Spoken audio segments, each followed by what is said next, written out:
மேற்காசியாவில் நிலவும் போர் பதற்றம் காரணமாக வணிக கேஸ் சிலிண்டர் விலை தொடர்ந்து உயர்ந்து வருகிறது.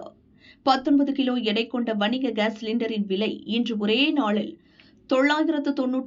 ரூபாய் உயர்த்தப்பட்டுள்ளது. அதன்படி டில்லியில் ரூபாயாகவும், சென்னையில் ரூபாயாகவும் வணிக கேஸ் சிலிண்டர் விலை உயர்ந்துள்ளது. அதே சமயம் வீட்டு சிலிண்டர்களுக்கான விலையில் எந்த மாற்றமும் செய்யப்படவில்லை. வணிக சிலிண்டர் விலை உயர்ந்திருப்பதால் ஓட்டல்களில் உணவு விலை அதிகரிக்கும் அபாயம் ஏற்பட்டுள்ளது. இந்நிலையில் இந்த விலை உயர்வை கண்டித்துள்ள காங்கிரஸ் கட்சி பிரதமர் மோடியை விலைவாசி உயர்வு நாயகன் என்று விமர்சித்துள்ளது. கடந்த 4 மாதங்களில் மோடி தலைமையிலான மத்திய அரசு வணிக சிலிண்டர் விலையை எவ்வளவு உயர்த்தியிருக்கிறது என்பதையும் காங்கிரஸ் பட்டியலிட்டுள்ளது.